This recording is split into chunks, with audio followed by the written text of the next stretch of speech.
چھوٹی چھوٹی باتوں پہ عورتیں خلا کی ڈگریاں لے رہی ہیں جا کے. اور دیکھو ایک چھوٹی سی بات کر کے میں بات ختم کرتا ہوں. گرل فرینڈ اور بوائے فرینڈ سسٹم جو ہے نا, اس میں اور میرج میں بنیادی فرق پتہ ہے کیا ہے؟ گرل فرینڈ اور بوائے فرینڈ کا جو ریلیشن ہے, اس میں دونوں کو یہ حق ہوتا ہے کہ جب چاہیں علیحدگی اختیار کر لیں. کیا خیال ہے یا نہیں؟ تو یہ جو آج کل شادیاں ہو رہی ہیں, اس میں کورٹ نے عورت کو بھی جب خلا کا مکمل اختیار دے دیا, تو اس کا مطلب یہ کہ جب مرد بھی جب چاہے گا چھوڑ دے گا, عورت بھی جب چاہے گی چھوڑ دے گی. تو اس میں اور گرل فرینڈ بوائے فرینڈ کے کلچر میں کوئی رائے برابر بھی فرق ہوا؟ تو آج جو شادی ہو رہی ہے نا, اگر ہم کورٹ کے خلا کو درست مان لیں, اس کا مطلب شادی ہو ہی نہیں رہی ہے. یہ تو میوچل انڈرسٹینڈنگ سے آپس میں ملے ہوئے ہیں, جب چاہیں آپس میں ایک دوسرے کو چھوڑ دیں گے. تو گرل فرینڈ بوائے فرینڈ میں بھی تو یہی ہوتا ہے, وہ بھی ایک ایگریمنٹ کے تحت رہتے ہیں. آپ کہہ سکتے ہیں ان کا تو کوئی ایگریمنٹ نہیں ہوتا, تو کرنے میں کتنا دیر لگتی ہے. بھائی میں تم میری گرل فرینڈ ہو, میں تمہارے ساتھ زندگی گزاروں گا, تم میرے ساتھ گزارنا. اگر میں کہیں تمہیں چھوڑنا چاہوں تو میں تمہیں چھوڑ دوں گا, تم مجھے چھوڑنا چاہو تو تم چھوڑ دینا. خدا کی قسم گرل فرینڈ بوائے فرینڈ میں بھی ایسا نہیں ہوتا. شادی میں اس سے بھی ہماری حکومت 2 ہاتھ آگے نکل گئی ہے. شوہر کو تو شریعت نے ویسے ہی دیا جب چاہے چھوڑ دے, بیوی کو بھی اگر آپ نے اختیار دے دیا کہ جب چاہے چھوڑ دے, تو یہ سسٹم کیا ہو گیا؟ اب یہ شادی رہی نہیں. اب یا تو یہ ہوتا کہ زنا میں اور نکاح میں اس طرح سے فرق کیا جاتا کہ دونوں کو ہی اختیار نہ دیا جاتا, دونوں کے پاس یہ رائٹ نہیں ہے کہ ایک دوسرے کو چھوڑیں. وہ اس کا نقصان یہ تھا کہ اگر دونوں کے پاس یہ رائٹ نہیں ہوتا نا, تو نقصان اس کا یہ ہوتا کہ جہاں واضح ظلم ہو رہا ہے یا مرد نہیں رکھنا چاہتا عورت کو, تو مرد پھر زبردستی بیوی کو رکھتا اور وہ اس کے حقوق ادا نہیں کرتا. یا یہ ہوتا کہ ایک کو حق دیا جائے, عورت کو دیا جائے, مرد کو نہ دیا جائے. تو یہاں بھی جب شوہر کو پتہ چلے گا کہ یہ اس کو بھی ڈیورس کا حق حاصل ہے, تو ایسے صورت میں بھی مرد بیوی کو رکھنے کے لیے تیار نہیں ہوتا. تو شریعت نے حق شوہر کو دیا. وجہ اس کی ہے کہ دیکھو اپنی ملکیت سے ایک چیز زائل کرنے کا حق اس کو دیا جاتا ہے جس کا نقصان ہو.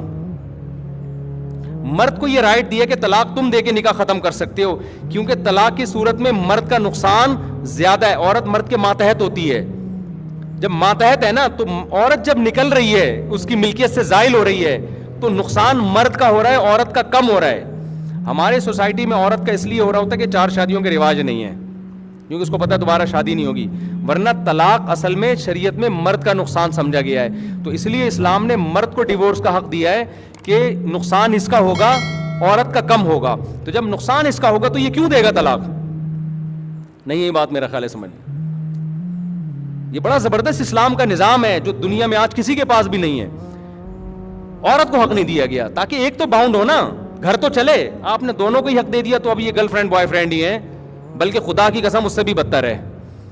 کیونکہ گرل فرینڈ بوائے فرینڈ میں علیحدگی کے وہ نقصانات نہیں ہوتے جو عورت جب عدالت سے خلا لیتی ہے تو اس کے جو سائیڈ افیکٹ ہے نا, وہ اس سے زیادہ ہیں.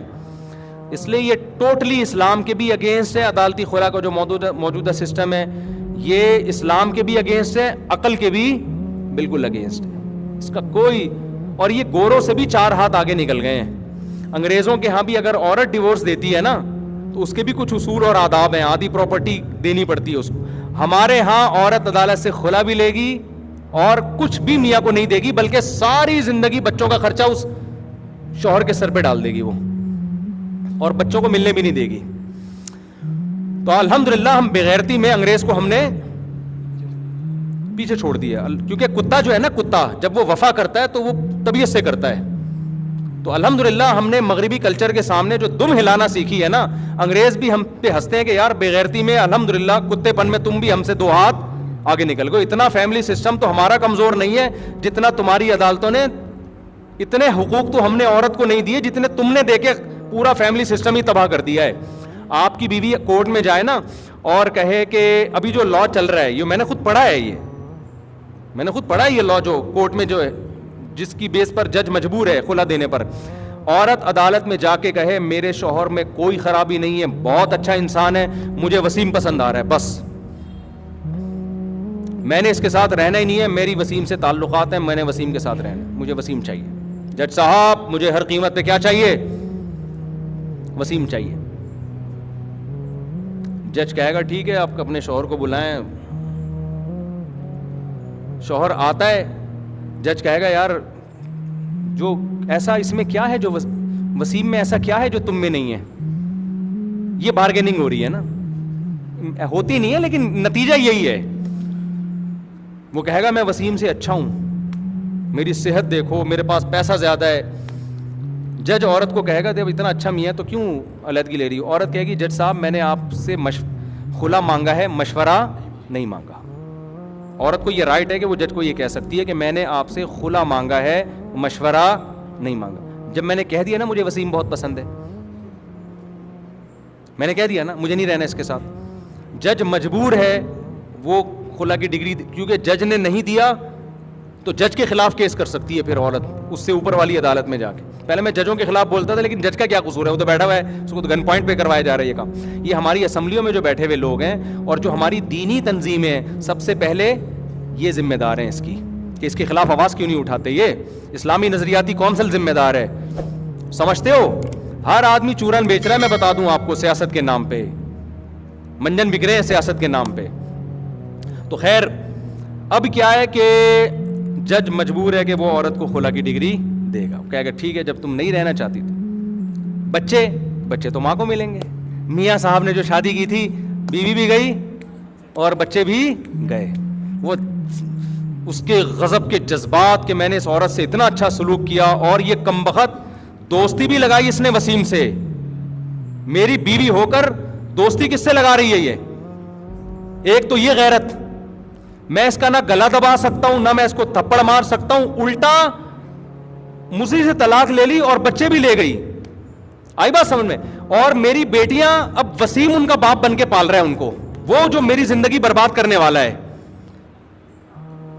بتاؤ غیرت مند آدمی کے دل پہ چھرے چلیں گے کہ نہیں چلیں گے. عدالت کہے گی تیرے بچے وہ سوتیلا باپ پالے گا. قانون میں شاید لکھا ہوا ہو کہ اوریجنل باپ کو ملیں گے لیکن ملتے نہیں ہیں.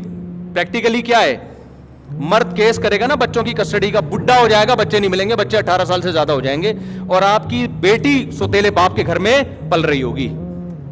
آئی بات سمجھ میں. وہ جس نے آپ کا گھر خراب کیا ہوگا.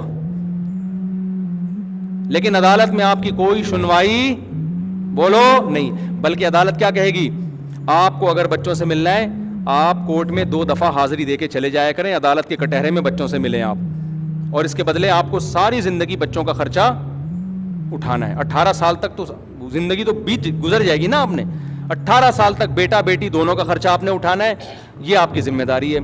تو آپ کے تو ہو گیا حساب کتاب پورا, گھر بھی تباہ ہوا, بچے بھی آپ کی بیوی لے گئی. چلو آپ کہو کہ بچے جب بڑے ہوں گے تو ملنے کے لیے آ جائیں گے, اس خوش فہمی میں آپ بالکل بھی نہ رہیں, کیونکہ آپ کی بیوی بچوں کو 18 سال ہیں اس کے پاس اپنے بچوں کا دماغ آپ کے خلاف بنانے کے لیے. وہ سمجھاتی رہے گی تمہارا باپ تو ایسا تھا, تمہارا باپ تو روٹی نہیں کھلاتا تھا, 1 نمبر کا بغیرت تھا, یہ تھا وہ تھا. بچوں نے کس سائڈ ہونا ہے, اسی کی طرف ہونا ہے. سمجھتے ہو کہ نہیں سمجھتے؟ تو بچے پھر بھی اسی کے سائڈ ہوں, اور آپ ڈپریشن میں جاؤ, جو مرضی کرنا ہے, کسی آپ کچھ بھی نہیں بگاڑ سکتے. اور ہمارے کتوں جیسے قانون جو ہے نا ہم پہ مسلط کیے ہوئے ہیں, اور جو اسمبلی میں لوگ بیٹھے ہوئے ہیں ان کو کون سمجھائے یار, جا کے ان کو کیا سمجھائیں آپ. ہماری دینی تنظیمیں ہی جب نہیں چپ بیٹھی ہوئی ہیں تو اور کیا ہوگا. ہماری جو سیاسی دینی تنظیمیں ہیں وہی آواز نہیں اٹھا رہی, ان کو پتہ ہی نہیں ہے کہ ہوا کیا ہے. مشرف کے دور میں یہ ہوا تھا, ہماری دینی تنظیمیں خاموش تھیں, سمجھ رہے ہو نا. اس وقت مشرف کے خلاف آواز اٹھاتے, یار تم نے یہ کورٹ کا قانون کس سے پوچھ کے چینج کیا ہے. کوئی دینی تنظیم نے آواز اٹھائی اس وقت؟ ٹھنڈے پیٹوں سب کیا کرتے ہیں, چپ کر کے بیٹھے ہوئے ہوتے ہیں. تو چل رہا ہے سیٹ اپ, چلتے رہو, چورن چٹنی بیچتے رہو, منجن بیچتے رہو, ٹھیک ہے نا, چلتا ہے. تو اب تو میں کہتا ہوں بھائی, میں نے تو وکیلوں سے بات کی اپنے طور پر, یار تم لوگ کچھ اس قانون کے خلاف آواز اٹھاؤ. تمہاری بیوی جب جا کے وسیم سے محبت ہوگی نا اور خلا لے گی, تو جج کی بیوی اب جب خود یہ کام کرے گی نا, پھر جج کے کھوپڑی گھومے گی. لیکن جج تو بڈھا ہو چکا ہوتا ہے نا جب تک وہ جج بنتا ہے. تو یہ تو جوانوں کے کام ہوتے ہیں نا, بڑھاپے میں تو میاں بیوی محبت کے علاوہ ان کا کوئی کام رہتا نہیں ہے, ٹھیک ہے نا. اب کیا کرنا ہے لڑکے انہوں نے. تو یہ بڑے گندے مسائل ہیں میرے بھائی. ہمارا فیملی سسٹم یورپ سے زیادہ تباہ ہونے والا ہے, جو ابھی عدالت میں خلا کا سسٹم چل رہا ہے. بیوی بھی گئی, بچے بھی گئے, اور پھر جو آپ کو جا کے وہ پورے دنیا میں بدنام کرے گی وہ بھی. سمجھتے ہو کہ نہیں سمجھتے؟ اس لیے میں کہتا ہوں اب فی الحال ہم یہی کر سکتے ہیں کہ آپ پہلے سے چھانٹ کے ایسی عورت سے شادی کرو جو اسلام کو مانتی ہو, اس کو پتا ہو کہ طلاق جب تک کسی دارالافتاء سے فتویٰ نہیں ملے گا میں اس طلاق کو طلاق بولو نہیں مانوں گی. میں عدالتی قانون کو اسلام پہ ترجیح نہیں دوں گی, پہلے اسلام ہے, کورٹ بعد میں ہے. سمجھتے ہو نا؟ جو دیندار عورتیں وہ ایسا کرتی ہیں, کورٹ سے خلا لیا لیکن دارالعلوم کرنگی سے, بنوری ٹاؤن سے, جامعۃ الرشید سے, کہیں سے بھی رابطہ کرتی ہیں, بھائی شرن یہ خلا ہوا ہے. اگر وہ کہتے ہیں ہو گیا تو ٹھیک ہے, وہ کہتے ہیں نہیں ہوا تو کہتے ہیں بھائی مفتیوں نے کہا ہے کہ یہ خلا نہیں ہوا, تو جب تک پراپر طریقے سے شوہر سے مجھے طلاق نہیں ملے گی میں کہیں اور شادی نہیں کروں گی. لیکن ایسی عورتیں مارکیٹ میں کیا ہیں, شارٹ ہیں, تو آخرت میں اللہ پوچھے گا. تو باقی تو ہے کہ